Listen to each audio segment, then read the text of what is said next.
김한규 의원님 질의해 주시기 바랍니다.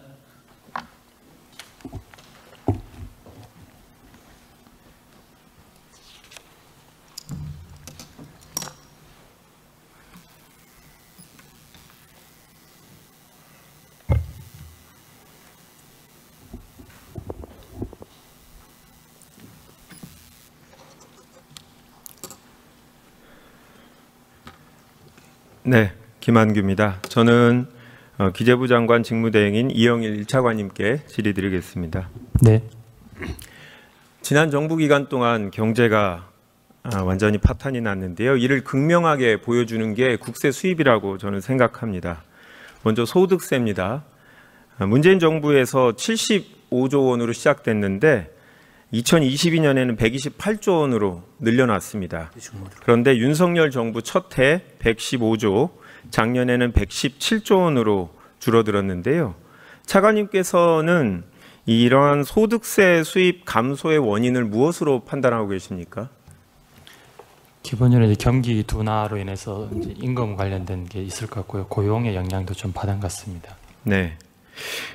근데 말씀하시는 게 이제 고용 관련된 부분인데, 근데 근로소득세는 그렇지 않습니다. 근로소득세는 2022년에 57조 원이었다가 23년에는 59조, 24년에는 61조 원으로 오히려 조금씩 늘어났습니다. 사실은 이제 양도소득세 수입이 많이 줄어들었습니다. 2022년에는 32조에서 작년에는 16조 원으로 이제 대폭 줄어들었는데요. 이러한 소득세도 문제지만 저는 법인세 감소가 더 큰 문제라고 생각합니다. 2022년에 103조 원이었었는데요. 2023년에 80조, 2024년에 62조 원으로 대폭 축소됐습니다. 2년 사이에 법인세가 40% 정도 감소된 건데요. 물론 대외적인 요인도 있겠죠.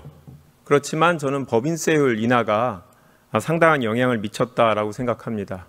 3년 전이었는데 바로 이 자리에서 제가 당시 한덕수 총리와 경제부총리를 상대로 법인세율 인하에 대한 효과 관련된 질의를 했습니다.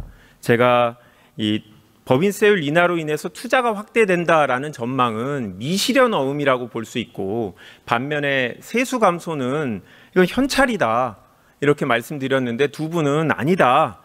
분명히 법인세율을 낮추면 투자 확대가 되고 고용 창출이 될 거니까 이게 세수 확대도 될 거다라고 호언장담을 하셨습니다.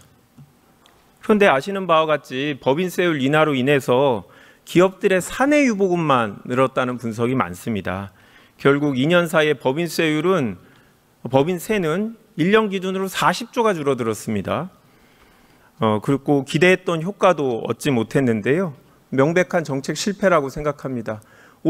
이번 추경이 30조인데 법인세가 감소된 것만 1년에 40조였다라는 점을 보면 얼마나 큰 금액인지 알 수 있습니다.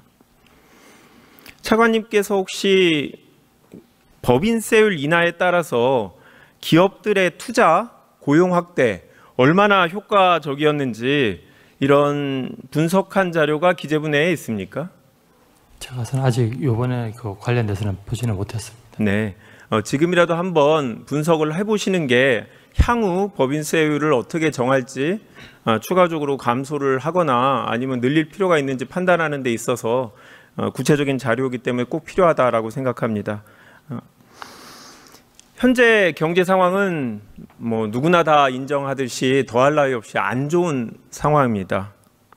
경제 성장률 전망치는 올해 기준으로 KDI나 한국은행 모두 0%대를 기록하고 있습니다. 이 소비하고 투자가 이중적으로 불황이기 때문에 뚜렷한 경기 반등 신호가 보이지 않는 암담한 상황인데요. 근데 저는 그중에서도 이런 경기 침체로 인한 문제가 우리 사회의 소득 불평등 그리고 양극화를 심화시키는 원인이 되지 않을까, 이런 우려가 있습니다. 아시는 바와 같이 진위계수는 작을수록 좋은 거 아닙니까? 작을수록 소득 불평등이 완화돼서 좋은 건데, 이 가계금융복지조사 2024년 가금복 결과에 따르면 처분 가능 소득 기준으로 진위계수는 2017년 이후로 계속 줄어드는 추세였습니다. 바람직한 방향이었는데 최근에는 정체 상황입니다. 이런 불평등이 나아지지 않고 있다라는 얘기인데요. 또 하나의 불평등 지수가 있죠. 소득 5분위 배율. 상위 20%의 소득을 하위 20%의 소득으로 나눈, 그러니까 이제 상위 20%의 분들이 하위 20%에 비해서 얼마나 많이, 몇 배나 많이 이 소득을 갖고 있는지를 보여주는 자료인데요. 이 처분 가능 소득 기준으로 역시 문재인 정부에서 개선되다가 현재는 정체 상황입니다. 2023년 기준으로 인해서 6배, 그러니까 상위 20%의 분들이 하위 20%에 비해서 6배 정도의 소득을 얻고 있다는 겁니다. 이게 불평등하지 않다고 하면 할 말이 없습니다. 그런데 많은 분들은 분명히 현재의 상황은 개선돼야 될 필요가 있다. 소득 불균형이 심화된 상황이다라고 인식하고 있을 겁니다. 자산 기준으로도 한번 보겠습니다. 이 불평등이 크게 악화된 상황인데요. 순자산 진위계수, 역시 이제 자산으로 진위계수를 계산하는 건데 2017년 이후에 매년 상승을 거듭해서 자산 불평등이 심화되고 있습니다. 제가 생각할 때 최근 수치는 현실 반영이 잘 안 됐습니다. 왜냐하면 부동산 가격이 증가된 게 올해부터이기 때문에 아마 올해 이후에 자산을 기준으로 인한 진위계수는 더 악화될 거라고 봅니다. 특히 수도권과 지방의 경우는 최근 불평등이 커지지 않고 있었는데 최근에 부동산 가격이 서울, 특히 뭐 강남이라든지 이런 곳에서 많이 인상되고 있기 때문에 자산 불평등은 저는 앞으로 더 심각해질 거라고 생각하는데요. 진위계수, 차관님이 보시기에 진위계수가 숫자로는 좀 판단하기 어려운데 어느 정도 이상이면 문제가 있다라고 일반적으로 봅니까? 그렇게 딱 선언적으로 말씀드리긴 좀 어려울 것 같은데요. 저희가 그 전에 한 3.8까지 있다가 그 3% 0.3 초반까지는 와 있는데요. 말씀한 대로 만약에 이게 뭐 0.5 이렇게 되면 좀 위험할 것 같고요. 그 중간에는 좀 판단이 애매한 영역이 있습니다. 맞습니다. 일반적으로 0.4가 넘어가면 불평등이 심화됐다라고 보고 다행히 우리가 소득 기준으로는 0.4 미만으로 관리하고 있죠. 이제 가처분 소득 기준으로요. 그러니까 세금으로 정부가 불평등을 완화하기 위해서 좀 노력하고 있는 게 효과가 있는 건데요. 그런데 이제 소득 기준으로는 그렇지만 자산 기준으로는 지금 문제가 심각합니다. 0.5가 2017년이었는데 그 이후로 계속 늘어나고 있기 때문에 소득 대비 자산은 지금 불평등을 위해서 정부의 정책이 필요하다라고 판단이 됩니다. 정부가 재정 정책으로 이렇게 소득 재분배를 위해서 노력을 하는데 이게 나라별로 좀 비교할 수가 있습니다. 이 효과를 계산하는 게 조금 쉽게 와닿지는 않는데 2022년 기준으로는 우리가 재정 정책으로 인한 재분배 효과가 13.7%다라고 얘기하고 있는데요. 우리 이 차관님이 판단하시기에 이게 어느 정도 효과가 있다, 우리 정부의 재분배 효과는 어느 정도 효과가 있다고 스스로 평가하고 계십니까? 그 관련된 국제 비교를 할 수는 있는데요. 그거로 보면 조금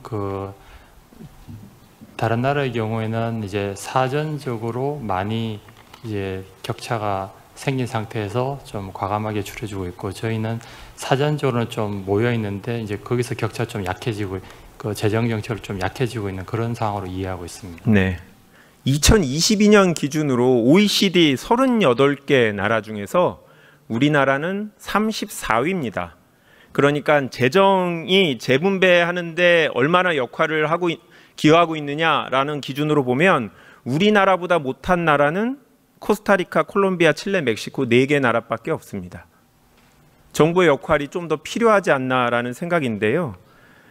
우리 지난 정부는 물론 사실 안타깝지만 그 문재인 정부나 그 이전 정부들도 그렇게 크게 재분배 효과, 그러니까 불평등 완화를 위해서 정부가 아주 눈에 보이는 효과는 잘 드러내지 못했다라고 생각합니다. 그래서 저는 이번 추경만이 아니라 앞으로의 정부 재정을 정함에 있어도 이런 그 불평등 완화의 목적에서 예산 편성이 필요하다라고 보는데요. 차관님이 보시기에 이번 추경에 소득 지원 측면에선 어떤 항목이 들어가 있습니까? 기본적으로 계속 오늘 논의됐던 민생회복 소비 쿠폰과 관련돼서 이제 전 국민적으로 보편적으로 주지만 소득 맞춤형으로 더 하위 계층에 더 많이 주기 때문에 그게 소득 지원이자 소비 지원까지 같이 겸하는 걸로 생각합니다. 네. 그런 면에서는 소득 지원 예산으로 의미는 있는데 제가 봤을 때 전체적으로 봤을 땐 이게 경기 진작과 민생 안정에 중점을 두다 보니까 그런 적극적인 소득 불평등 완화를 위한 예산은 부족한 것 같습니다. 민생회복지원금 같은 경우에도 또 전 국민을 기본적으로 15만 원 주다 보니까 그것도 필요하죠. 그러다 보니까 아무래도 추가적 지급의 여력이 좀 부족했던 것 같은데요. 그런데 앞서 말씀드린 바와 같이 현재 민간에서 지금 소비가 제대로 이루어지지 않고 있기 때문에 이 저소득층에 돌아가는 이 소득 재분배 효과는 상당히 부족하고 정부가 역할을 할 수밖에 이제 없는 상황입니다. 그러면 지역 간에도 아까 잠깐 소득 격차에 대해서 말씀드렸는데요. 이번 추경에 지역 간의 재분배 효과를 위한 예산이 들어 있습니까? 예, 거기도 말씀 주시죠. 예. 지역 간 재분배 관련해서는요. 민생회복 소비 쿠폰에도 지금 지역 간 재분배 효과가 약간 반영돼 있고요. 지역사랑 상품권 국가 지원하는 비율에도 반영돼 있고요. 그리고 이제 저희가 이제 금년 내에 집행이 가능한 SOC 사업들을 반영하지 않았습니까? 그럼 그게 이제 지역별로 지역 경제 활성화시키는데 전반적으로 도움을 줄 거라고 생각하고 있습니다. 네, 이 차관님이 답을 주셨으니까 그럼 이 차관님께도 여쭤보겠습니다. 그럼 아까 말씀하신 민생회복지원금 중에 지역 간의 불평등을 완화하기 위한 예산을 좀 더 설명을 해봐 주시겠습니까? 예, 일단 지역 간 불평등 완화하고 관련해서는 여기 농어촌 지역에 지금 인구가 감소되고 있는 지역 같은 경우는 추가로 저희가 2만 원씩을 지급하기로 했고요. 그리고 국가가 지방자치단체를 지원하는 부분에 있어서 서울과 그외 지역은 보조율에 약간 차등이 있습니다. 그 부분에 있어서도 역시 지역 간 맞춤형으로 지원하는 제도를 설계했다. 이렇게 이해해 주시면 되겠습니다. 네, 필요한 부분이다라고 생각하는데요. 근데 문제는 인구 소멸 지역에 추가적으로 지급하는 게 2만 원입니다. 충분할까요? 물론 많으면 많을수록 좋겠지만은 전체적인 지원 규모가 지금 25만 원 정도지 않습니까? 그런 거랑 이렇게 형평도 봐야 되고 그래서 농어촌 인구 지역만 특별하게 너무 과다하게 지원하기는 어려운 상황이어서 2만 원을 적정 수준이라고 생각했습니다. 저는 동의할 수 없는데요. 2만 원보다 넘는 게 과다하다라고 저는 생각하지 않습니다. 앞서 말씀드린 것처럼 우리가 법인세율 인하로 인해서 1년에 줄어드는 예산이 40조인데 요번에 추경 그것도 세입 조정을 제외하고는 실질적으로 20조밖에 안 됩니다. 딱 절반을 지급하는 건데 법인세 감면으로 인한 금액의 절반을 지급하는데 1인당 2만 원을 추가적으로 더 지급한다. 저를 포함해서 저희 당의 많은 의원들은 최소한 인구 소멸 지역은 5만 원 정도는 추가로 지급을 해야 불평등 완화를 위한 한 걸음을 내딜 수 있는 정도가 된다라고 생각이 들고요. 그리고 인구 소멸 지역 말고도 사실 비수도권을 위한 지원이 추가적으로 좀 필요하다고 생각하는데 지금 아까 예산 배분에 있어서 국비하고 지방비는 서울과 비수도권이 차이가 나는 건 알겠는데 실제로 국민들한테 지급되는 민생회복지원금은 차이가 없는 거죠. 그렇습니다. 지역별로는. 저는 그래서 이 부분도 수도권과 비수도권의 현실 아까 보여드린 소득과 자산의 불균형을 고려해서 비수도권에 한 3만 원 정도의 추가적인 지원이 필요하다고 생각하는데 이 차관님께서는 어떻게 생각하십니까? 과도한 수준입니까? 아니, 지금 우리 의원님께서 제안 주신 거하고 관련해서는 지금 전체적인 수요가 어느 정도나 되는지 그리고 지금 기본으로 지금 25만 원 돼 있는데 이 정도를 기본을 봤을 때 어느 정도까지 더 인구 감소 지역에 배려를 하는 게 맞는지 그런 거에 대해서 종합적인 판단이 필요한 것 같습니다. 네, 저는 이번 정부가 5년이 지나고 나서 불평등 완화를 위해서 기존과 다른 진일보한 정책을 냈던 정부로 기억됐으면 하는 바람입니다. 소득, 자산, 그리고 수도권과 비수도권의 불균형 완화를 위해서 정부가 경제정책 그리고 예산 수립에 있어서 반드시 고려를 해주셨으면 좋겠고요. 그런 차원에서 1차관님께 마지막으로 이번 정부가 이 불평등 완화를 위해서 어떤 목표를 갖고 있는지 여쭙겠습니다.